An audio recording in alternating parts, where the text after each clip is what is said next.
Na aula de hoje eu quero falar a respeito de divórcio e novo casamento, mas há algumas considerações a serem feitas antes mesmo de iniciarmos a aula. Em primeiro lugar, estamos desenvolvendo o assunto de família numa construção progressiva do raciocínio da revelação bíblica e já tivemos algumas aulas sobre o plano de Deus para a família de uma forma genérica. Depois entramos no conceito do que é o casamento.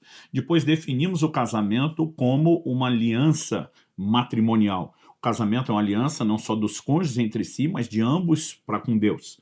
Muitas pessoas querem discutir o assunto do divórcio e o novo casamento sem sequer entender o que é o casamento, né? Sem sequer entender o que é a aliança, ou mesmo entender qual é o plano de Deus para a família. E isso acaba impedindo as pessoas de terem a visão completa e abrangente que deveriam. Ainda assim, mesmo construindo isso em pedaços, estamos aqui trazendo um resumo dos fundamentos doutrinários. Obviamente, não temos tempo e nem a intenção de esgotar o assunto. Normalmente eu digo às pessoas, para aqueles que querem estudar a doutrina, né, com um pouquinho mais de profundidade, então eu recomendo a leitura do livro que escrevi, O Propósito da Família. Lá eu dediquei vários capítulos construindo a visão do que é o casamento, antes de abordar, né, as questões de divórcio e novo casamento. Ainda assim, o propósito de um vídeo como esse não é substituir um aconselhamento pastoral, por exemplo. Portanto, se você tem dúvidas sobre como aplicar isso na sua vida, você deve seguir o mesmo padrão bíblico. Malaquias capítulo 2 diz lá no verso 7 que os lábios do sacerdote devem guardar o conhecimento e da sua boca devem os homens procurar a instrução, porque é mensageiro do Senhor dos Exércitos. Aconselhamento, né, pastoral se faz dentro do contexto da igreja local. Eu não aconselho as pessoas virtualmente, eu não tenho tempo para responder perguntas nos comentários e seria insensato tentar aconselhar dessa forma, né? Então, o meu conselho a você, se tem dúvidas de aplicação prática, que faça no contexto da sua igreja. Se você não tem, deveria procurar uma, porque, como temos falado em outras aulas, nós necessitamos viver na comunidade dos santos e estar debaixo de cuidado. Dito isso, eu quero passar ao assunto e eu quero começar lendo a primeira carta de Paulo aos Coríntios, capítulo 7, versículos 10 e 11. O apóstolo diz assim: aos casados ordeno não eu, mas o Senhor, que a mulher não se separe do marido. Mas, se ela se separar, que não se case de novo, ou que se reconcilie com seu marido, e que o marido não se divorcie da sua esposa. Então, em primeiro lugar, Paulo está dizendo, aos casados ordeno não eu, mas o Senhor, ordem do Senhor. Não é uma teoria, não é uma sugestão, não é um conselho, ordenança. Então, quando falamos daqueles que abraçam a fé e são guiados e dirigidos pela palavra de Deus, nós precisamos ser norteados por esses fundamentos. Então, a primeira coisa que Paulo faz, né, é dizer que não se separe, nem a mulher do marido, nem o marido divorcie da sua esposa. Plano básico de Deus, que o divórcio não seja necessário. Agora, ele chega ao ponto de dizer, se separar, que não se case de novo ou que se reconcilie. Então, em casos de divórcio, a segunda opção prioritária seria não partir para um novo casamento e ainda assim tentar reconciliação.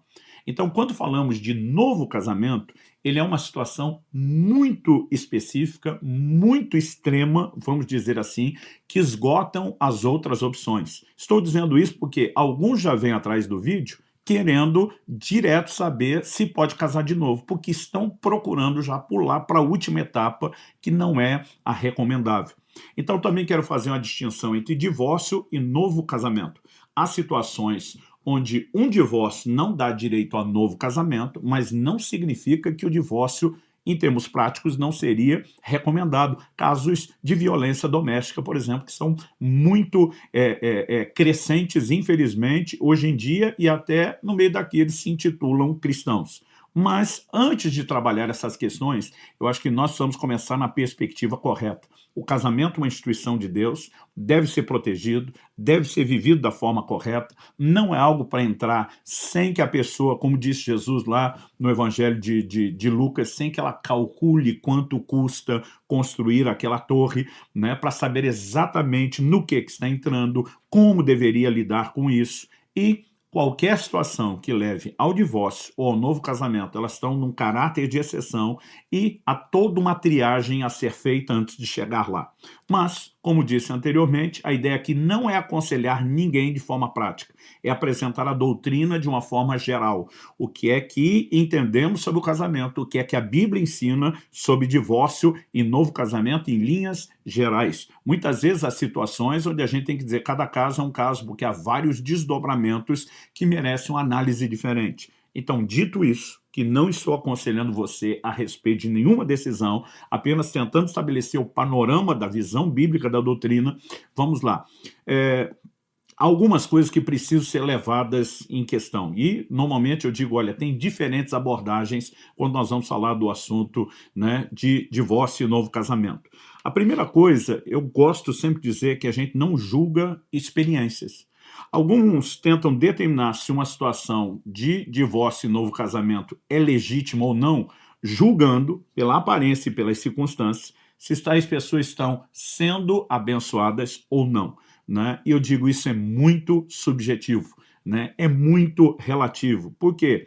Encontramos pessoas na Bíblia que, como Jó, a julgar pelas aparências, de acordo com seus amigos, havia pecado terrivelmente contra Deus, e nós sabemos que isso não era verdade. Aliás, eles acreditam que ele estava recebendo castigos, ou seja, não estava sendo abençoado. Por outro lado, 1 Timóteo capítulo 5, verso 24, né, mostra que há juízo imediato e juízo não imediato. Há pessoas que estão errando hoje e que serão julgadas posteriormente, não agora. Então você não pode olhar para a vida da pessoa para tentar decidir se ela está certa ou errada a partir das circunstâncias, né? Normalmente, a gente parte de qual premissa? O que é que Deus diz? E ponto final. Então, o que é que a palavra de Deus fala? Esse é o nosso ponto de análise. Então, eu quero inicialmente dividir a exposição do assunto de divórcio e novo casamento dentro de dois focos diferentes. Isso também é importante já de cara no começo. Aqueles que já se renderam ao senhorio de Cristo, passaram pela conversão, pelo novo nascimento, depois de terem passado por um divórcio e novo casamento, e aqueles que passaram pelo divórcio ou novo casamento depois de terem se convertido ou rendido ao senhorio de Cristo, porque são situações que nós não podemos dizer que estão no mesmo patamar, né? O Evangelho de Lucas, no capítulo 12, nos versos 47 e 48, nós vemos que cada um será julgado de acordo com a luz, com o conhecimento que tem, né? Então, o Senhor Jesus fala de um que não conheceu a vontade do seu Senhor e será julgado com poucos açoites. E o outro servo que também não fez a vontade do seu Senhor, mas que a conheceu, e ele vai ser julgado com mais açoites. Ou seja, haverá julgamento para quem não fez a vontade do seu Senhor. Se conhecia ou não, não deixará de ser julgado. Se não conhecia, deveria ter conhecido a vontade do seu Senhor.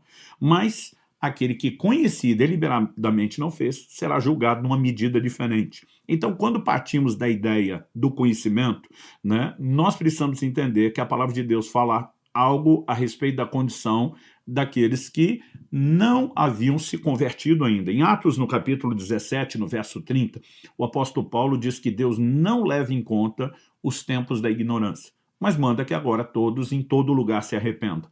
Então isso não significa que o que foi feito no tempo da ignorância não era pecado, porque senão não haveria um chamado ao arrependimento se não fosse considerado pecado. Mas a expressão Deus não leva em conta os tempos de ignorância e manda se arrepender agora, fala, obviamente, né, de um momento onde, através da entrada do Evangelho, né, da mensagem do Evangelho, todo o processo começa por meio do arrependimento. Dito isso, né, eu quero enfatizar, não significa que o que foi feito antes não era pecado, mas exige arrependimento, e nós veremos que o posicionamento bíblico é, a partir de agora que você teve a luz e se arrependeu, como você conduz. Então, se Paulo diz que Deus não leva em conta os tempos da ignorância, a pergunta a ser feita é, o que é o tempo da ignorância? Isso é usado na Bíblia como uma clara referência ao tempo antes da pregação de Cristo, da chegada do Evangelho, né? O próprio apóstolo Paulo deixa isso muito claro. As Escrituras, elas fazem uma distinção entre o período anterior e posterior ao nosso chamado. Então, por exemplo, em 1 Coríntios, no capítulo 7, o apóstolo Paulo diz, nós lemos os versos 10 e 11 sobre a questão, né, de a mulher não se separar do marido, se separar que não se case ou reconcilie. Depois ele vai falar dos que convivem com um marido ou uma esposa que não é crente. e ele fala da possibilidade da pessoa ser abandonado pelo outro que não professa a fé, né? E ele vai desenvolvendo toda essa ideia, e no verso 17 ele diz assim: no mais cada um ande segundo o que o Senhor lhe concedeu, conforme Deus o chamou. É isso que eu ordeno em todas as igrejas. Paulo começa dizendo no verso 18: foi alguém chamado estando circunciso, não desfaça circuncisão. Foi alguém chamado estando incircunciso, não se faça circuncidar. O verso 20 deixa claro: cada um permaneça na vocação em que foi chamado. Você foi chamado sendo escravo? Não se preocupe com isso. Mas se ainda pode tornar-se livre, aproveite a oportunidade. Pois quem foi chamado no Senhor sendo escravo, é liberto que pertence ao Senhor. Do mesmo modo, quem foi chamado sendo livre, é escravo de Cristo. E essa ideia, verso 24, é repetido. Irmãos, cada um permaneça diante de Deus na condição em que foi chamado. Isso nos leva a entender que uma pessoa que se converteu, né, inclusive estando num novo casamento, que se fosse um cristão jamais aconselharíamos que fizesse, não tem que necessariamente entrar naquilo, né, que alguns classificariam de descasamento, desfazer o casamento. Então, é importante que a gente consiga fazer essa distinção. Agora, se alguém se converteu ao Senhor no segundo, no terceiro, no quarto casamento, nunca ensinamos essa pessoa a simplesmente desfazer esse matrimônio. Mas a gente ensina essa pessoa a se arrepender, a gente ensina a reparar. Agora, que tipo de ignorância é isso? Né? Eu acredito que a gente tem que abordar isso um pouco melhor, porque vejo muitos cristãos tentando apelar para a ignorância, porque dizem, não, mas eu não sabia direito como eram as coisas. Né? Então, a minha pergunta é, essa ignorância é mera questão do nível de informação que você tem? Né? Até porque tem muita gente que antes de se converter, por conta de uma criação dentro do catolicismo, já sabia muito bem que não deveria casar para descasar. Né? Agora, a pergunta é o nível de informação que a pessoa tem? Não. Quando olhamos para as declarações, o próprio Paulo, quando menciona sua própria ignorância em 1 Timóteo 1,13, ele está falando do tempo antes da conversão, porque o cara tinha um conhecimento bíblico profundo. Então, nós não podemos dizer que a ignorância era não saber o que a Bíblia diz, era não ter a clareza, a luz de revelação. Né? Então, você olha Atos 22:3, Gálatas 1:14, Filipenses 3:8, todas são afirmações que Paulo fala do conhecimento da palavra de Deus. Então, ignorância não tem a ver com o conhecimento racional que alguém possa ter a respeito do assunto, mas é a revelação da palavra por obra do Espírito Santo que conduz à conversão. Então, a gente trata dessa questão da ignorância como sendo antes da conversão e a partir da conversão como sendo o momento onde ela tem luz e exposição à palavra. Né? Não existe um medidor de alta tecnologia espiritual que você bota no pescoço de alguém para saber qual era o nível de ignorância que a pessoa tinha. Então, a gente parte do pressuposto que se refere ao período anterior à conversão. Então, muitas vezes lidamos com pessoas que já se converteram no novo casamento, os chamamos a um lugar de arrependimento e não tratamos isso com a mesma medida que trataríamos com, por exemplo, de um cristão que, conhecendo a verdade, deliberadamente vai contra a ordem do Senhor, né, rompe uma relação matrimonial anterior, entra numa nova relação sem ter direito a ela, e muitas dessas pessoas estão permanecendo numa condição de adultério, o que espiritualmente é muito sério e delicado.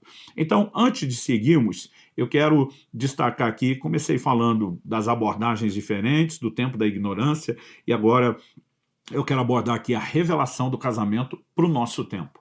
Né? Digo isso porque você tem um período durante a lei de Moisés onde o casamento, ainda que não fosse aquilo que expressasse o coração de Deus, porque por meio de Malaquias o Senhor diz, eu, o Senhor, odeio o divórcio, né? Ainda assim ele foi regulamentado pela lei e poderia ser praticado. Mas como eu e você não estamos vivendo debaixo da lei, estamos, na verdade, debaixo de uma nova lei, o apóstolo Paulo chama ela de a lei de Cristo, nós precisamos entender, obviamente, o que é que nosso Senhor ensinou a respeito do assunto. Então, em Mateus, no capítulo 19, nós lemos a partir do verso 3. Alguns fariseus se aproximaram de Jesus e, testando, perguntaram, é lícito ao homem repudiar a sua mulher por qualquer motivo? Observe que a pergunta era qualquer motivo. Ninguém estava discutindo se era lícito o repúdio ou o divórcio, porque isso a lei de Moisés permitia. A discussão era o motivo. Verso 4, Jesus respondeu, Vocês não leram que o Criador desde o princípio os fez homem e mulher, e que diz, por isso deixará o homem seu pai e sua mãe, se unirá à sua mulher, tornando-se os dois uma só carne, de modo que já não são mais dois, porém uma só carne. Portanto, que ninguém separe o que Deus ajuntou. Então Jesus traz um posicionamento diferente da lei de Moisés. Verso 7 diz, os fariseus perguntaram, então por que Moisés ordenou dar uma carta de divórcio e repudiar sua mulher? Jesus respondeu, foi por causa da dureza do coração de vocês que Moisés permitiu que vocês repudiassem a mulher, mas não foi assim desde o princípio. Deus está dizendo, antes Moisés não era assim, a revelação inicial de Deus para o casamento não era essa, e Jesus está deixando claro, não será assim a partir de agora. Olha o que ele diz, eu, porém, lhes digo, aliás, várias vezes você vai ver Jesus dizendo, ouviste o que foi dito aos antigos, lei de Moisés, eu, porém, vos digo, a nova lei. Inclusive, temos dois episódios, 2 aulas do Fundamentos Doutrinários só falando a respeito de mudança de lei. Eu, porém, lhes digo, quem repudiar sua mulher, não sendo por causa de relações sexuais ilícitas, e casar com outra, comete adultério. Os discípulos de Jesus disseram, se essa é a situação do homem em relação à sua mulher, não convém casar. Jesus, porém, lhes respondeu, verso 11 de Mateus 19, nem todos são aptos para aceitar esse ensinamento, mas apenas aqueles a quem isso é dado, porque há eunucos de nascença, e há outros a quem os homens fizeram tais, e há outros que se fizeram eunucos por causa do reino dos céus. Quem é apto para aceitar isso, que aceite. Então vamos lá. Em primeiro lugar, né, nós percebemos que a abordagem que fizeram a Jesus sobre o motivo do casamento envolvia 2 escolas de 2 rabinos, né? E isso era muito conhecido. Vários comentaristas vão falar a respeito disso, né? Uma nota de rodapé da Bíblia Anotada de Charles Ryrie diz o seguinte, os rabinos não apresentavam um consenso quanto ao que podia ser considerado uma causa válida para o divórcio. Os seguidores de Shammai, um desses rabinos, afirmavam que o homem não podia obter divórcio de sua esposa a não ser que ela fosse culpada comprovadamente de imoralidade sexual. Os seguidores de Hillel eram mais tolerantes, permitindo o divórcio por diversas razões, algumas delas bastante triviais. Eles vêm para discutir quem está certo sobre qual é a condição do divórcio. Eles nem imaginavam que Jesus falaria contra o divórcio, deixando uma única exceção para isso. Então, eu já vi pessoas tentando limitar o ensino de Jesus como se fosse uma mera resposta aos judeus. Mas a verdade é que Jesus não veio resolver os debates dos judeus. Ele veio ensinar valores que seriam levados à igreja dos gentios. Né? Na grande comissão ele diz, façam discípulos das nações, gentios, ensine eles a guardar tudo o que eu vos tenho ordenado. Né? A própria expressão que eu mencionei, ouviste o que foi dito aos antigos, reconhece o que a lei de Moisés dizia, mas eu, porém, vos digo, é a lei de Cristo para nós, para a nova aliança. O que o apóstolo Paulo vai chamar de isso ordena o Senhor e não eu. Então, Jesus, na verdade, ele começa dizendo, não foi assim desde o princípio. Ele diz o que Moisés deu quando introduziu o divórcio foi uma exceção. Qual era o motivo da exceção? Ele diz a dureza do vosso coração. Então, o que eu e você precisamos entender é que no Antigo Testamento, na Antiga Aliança, não existia novo nascimento. Essa é uma experiência exclusiva da nova aliança. Aliás, se referindo à nova aliança, Deus diz, eu vou tirar de vocês o coração de pedra, duro, e vou dar a vocês um coração de carne. Então, Jesus está dizendo, essa é a exceção, onde a reconciliação, o perdão, os consertos eram inevitáveis por um problema de natureza. Essa exceção foi só para a lei de Moisés, com a proposta do novo coração. O que eu e você precisamos entender que Deus está dizendo, nós podemos viver intervenções divinas, sobrenaturais, nós podemos viver concertos relacionais que antes não eram possíveis. Então, o divórcio não é uma opção ao casamento. Né? É lógico que há exceções, mas o padrão é tá difícil, desiste. Né? As pessoas elas têm muita dificuldade de lidar com problemas hoje em dia, mais do que nunca. Uma vez perguntaram ao senhor, como é que o senhor chegou aos 50 anos de casado? Ele falou, sou de uma época que quando as coisas quebravam, a gente consertava, não jogava fora. Né? A mentalidade não era de descarte. E hoje em dia, cada vez mais a gente vê isso. A pessoa tem problema com o vizinho, muda de casa. Tem problema de emprego, muda de trabalho. Tem problema na igreja, muda de igreja. As pessoas não resolvem seus problemas. Quando elas passam a ter problema no casamento, elas querem mudar de cônjuge. Infelizmente, isso não só é contrário à doutrina, como não vai resolver o problema dessas pessoas. Então, precisamos olhar para o divórcio como, de uma forma generalizada, tendo sido permitido durante a lei de Moisés, mas não sendo a opção da nova aliança. Se fosse, nós teríamos uma contradição com a declaração de Paulo, né, que a mulher não se separe do marido, se separar que não case de novo, né, que reconcilie. Então, obviamente, nós precisamos entender essa perspectiva, inclusive da dureza do coração, entender, né, que se formos cristãos genuínos, se aprendemos a oferecer a outra face, se aprendemos a andar a segunda milha, a entregar a túnica junto, né, com a capa, né, se entendemos as bênçãos de ceder, de perdoar, de se deixar ser moldado e trabalhado por Deus, é possível vencer, né, os problemas relacionais. Agora, falando a respeito de divórcio, mesmo quando era permitido na lei de Moisés, eu já mencionei que Deus odiava o divórcio. E Jesus foi taxativo: o que Deus uniu, não separe o homem. Algumas pessoas querem relativizar o que Deus uniu. Outro dia eu vi alguém mudando o versículo. Não, mas a Bíblia diz que o que Deus uniu, o homem não separa. Então, se separou é porque não era uma união divina. Eu falei, não é isso que a Bíblia diz. A Bíblia diz: o que Deus uniu, não separe o homem. O homem pode separar o que Deus uniu. Agora, o que Deus uniu, não está falando que Deus é um cupido, pega uma pessoa ou outra, põe os dois juntos. Então, se isso for comprovado, não pode separar. O que Deus uniu é a união divina do casamento. Quando duas pessoas entram nessa união, né, escolhem se casar, elas entraram na união instituída por Deus. E não importa onde foi feita a cerimônia. Se em vez na presença de Deus, foi feito com invocação de demônios. Quando homem e mulher se unem, eles entram na união divina, independente de reconhecerem o senhorio de Deus sobre a sua vida ou não. E é nesse momento que não se deveria buscar a separação. Embora eu preciso destacar que o divórcio não é o maior problema na questão do matrimônio, e sim o novo casamento, né? Então a Bíblia está dizendo que não se divorcie. Esse é o plano ideal. Se divorciar, e há momentos que a ordem de não divorcie, ela se torna difícil de ser mantida, então mencionei no início, vou falar de novo, casos de violência conjugal. A vida da pessoa está sendo colocada em risco, né? Não há o menor sentido em que ela permaneça num lugar onde a outra pessoa também está violando os mandamentos de Deus. Agora, o que eu e você precisamos entender, que ainda que haja situações como essa, né, onde eu já tive que aconselhar algumas vezes o divórcio, a separação, né? Isso não significa que a pessoa que está se divorciando tenha direito a um novo casamento. Porque nós estamos falando de um filtro. Não divorcie. Se divorciar, que não se case.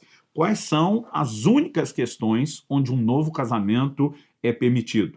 Então, em primeiro lugar, nós precisamos entender que a morte é um assunto que não se discute. Se um dos cônjuges morreu, né, é claro que a outra pessoa tem o direito ao novo casamento. 1 Coríntios 7, 39, o apóstolo Paulo diz: a mulher viúva está livre para casar com quem quiser, contanto que seja no Senhor. Então, isso nós não vamos discutir. Nós falamos de novo casamento, não em caso de viuvez. Estamos falando de novo casamento em situações de divórcio. Antes de abordar melhor o novo casamento, eu quero lembrar que o Senhor Jesus diz que há eunucos que nasceram assim. Ele está falando de um dom do celibato. Eunucos foram feitos assim pelos homens, era um costume antigo. Homens eram castrados para servir na corte do rei e não ser uma ameaça ao harém do rei. Mas Jesus fala: há outros que assim se fizeram pelo reino. Ou seja, não é um dom natural, não foram castrados, mas decidiram fazer eunucos pelo reino. Por quê? Estavam numa situação que não poderiam seguir adiante com um novo casamento, de acordo com o que Jesus ensinou. E eu vejo o tempo todo as pessoas tentarem deixar a doutrina subjetiva. Eu não tenho direito de ser feliz? Eu digo: nasceu pobre, tem direito de ser feliz, vai roubar um banco. Então, nós precisamos parar de agir como se felicidade fosse conseguir só o que a gente quer ou o que essa carne corrompida quer. Felicidade é estar no centro do plano e do propósito de Deus. A Bíblia fala dos discípulos sendo presos, açoitados por pregar o evangelho e saindo cheios de grande alegria. A nossa alegria, ela não deveria ser circunstancial, ela deveria ser a realização de estar no centro da vontade de Deus, cumprindo o plano e o propósito divino. Então vamos falar sobre o novo casamento nesses minutos finais. Ele só pode ser considerado dentro de questões específicas. Romanos capítulo 7, versos 2 e 3, assim como 1 Coríntios 7, 39, deixa o assunto assim indiscutível quando se parte da ideia da viuvez. O novo casamento, né, é evidentemente permitido. Mas Jesus menciona uma exceção. Ele diz, né, no versículo 9 de Mateus 19, ele diz: quem repudiar sua mulher, a não ser por causa de relações sexuais ilícitas. A palavra no original grego porneia, né? Ele está falando de pecados de imoralidade. Se não for por isso, e casar com outro, comete adultério. Então, por que a imoralidade, o próprio adultério, né, a porneia, mexe com o casamento nesse nível? Nós precisamos entender que, assim como a morte põe fim ao casamento, nós precisamos entender que a falta de exclusividade sexual, que determina o início da aliança, a forma como ela é selada, é por isso que 1 Coríntios 7 diz que cada marido tem que ter a sua própria esposa, cada mulher o seu próprio marido, e qualquer envolvimento de homem e mulher que não seja no casamento é considerado imoralidade, assim como a união é selada pelo ato de exclusividade sexual. Quando a exclusividade sexual é comprometida, a aliança foi quebrada. Assim, quando os dois se uniram com o selo da relação sexual, a Bíblia diz se tornar uma só carne, a Bíblia diz que o homem que se une ao prostituto se torna uma carne com ela.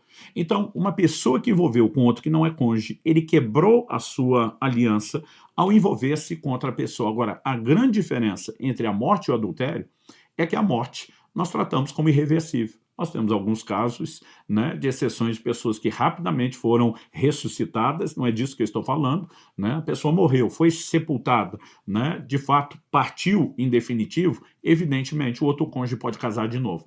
Na questão do adultério, diferente da morte, nós não temos um quadro irreversível. E isso precisa ser entendido, mesmo em situações como essa, não significa que a pessoa que foi vítima do adultério deveria sair correndo para um novo casamento, né? Nós precisamos, de fato, entender.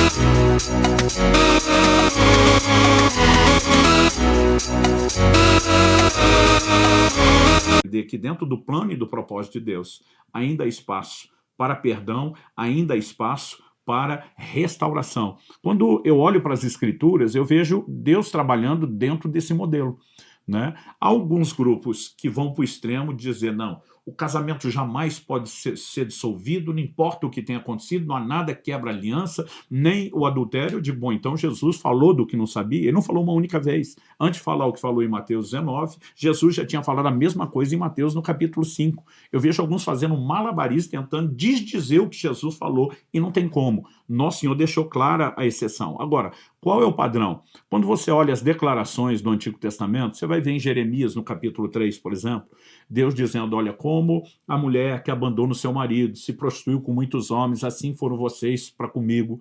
Mas Deus está dizendo, volta para mim. Deus está dizendo, eu te ofereço perdão. Ele diz, desde que você se arrependa. Então, se o próprio Deus, numa situação semelhante, está dizendo, eu ofereço perdão e quero restaurar a aliança, e a Bíblia diz que nós temos que amar como Deus ama e nós temos que perdoar como Deus perdoa, eu não consigo olhar para a situação do adultério, que é péssima, nociva, destruidora, machuca terrivelmente, não apenas o matrimônio, mas os cônjuges, e dizer que o caso é irreversível. Nós temos testemunhado muita gente viver restaurações extraordinárias, porque passaram por processos de arrependimento. Então, mesmo uma pessoa que foi vítima do adultério, a gente aconselha, não tome decisões de reconstrução depressa, ofereça tempo, oportunidade de arrependimento, né? Se a pessoa de fato se arrepender, deve-se lutar pela reconciliação, porque Paulo disse, não separe ou que reconcilie, a ordem é essa. Agora, há pessoas que traíram o cônjuge, alguns com múltiplos adultérios, decidem viver com outra pessoa, não se arrependem. Então, em situações como essa, onde não se permitir o conciliar, obviamente nós tratamos o novo casamento como algo possível. Agora, como Paulo dizia, isso digo eu, não senhor, normalmente aconselho as pessoas, não tome nenhuma decisão de construção depressa. Espere alguns anos, até porque não só para dar oportunidade de arrependimento, mas porque você precisa ser curado, precisa ser restaurado por Deus, né? Mesmo que tenha direito de entrar numa nova relação, não deveria entrar emocionalmente arrebentado. Então, assim, há várias razões para que não se tome decisões depressa, e como eu disse, isso não é um aconselhamento pessoal. No Antigo Testamento nós vemos que Deus não desistia da aliança, mas não tratava ela como unilateral. Ele fala, né, em 2 Reis, no capítulo 18, no verso 12, que Israel quebrou a aliança com ele. Foi por isso, né, que Deus simplesmente, né, o manda para o cativeiro e basicamente está dizendo: estou me divorciando de você. Agora, havia a possibilidade de restauração. E nós precisamos pregar mais sobre restauração. Precisamos pregar mais para que o divórcio seja evitado. Precisamos pregar mais, mesmo havendo divórcio, separação temporária, que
possa haver conserto antes de cogitar a banalidade do novo casamento, como muitas pessoas estão tratando. Infelizmente, alguns líderes estão ensinando até de forma errada, pelo seu próprio exemplo, quando decidem se casar de novo, sem estarem na exceção estabelecida por Jesus, né? Algumas pessoas perguntam: mas além da exceção de Jesus, a outra? Jesus diz: a não ser nesse caso.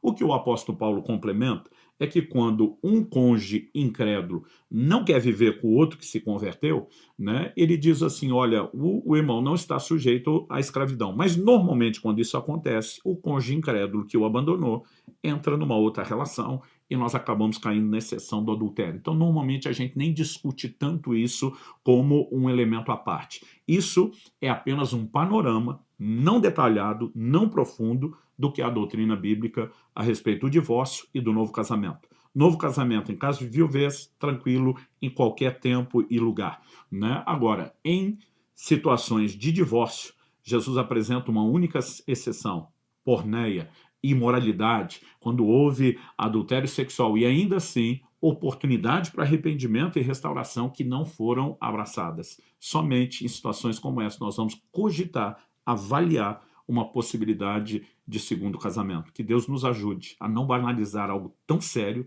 tão sagrado como o casamento.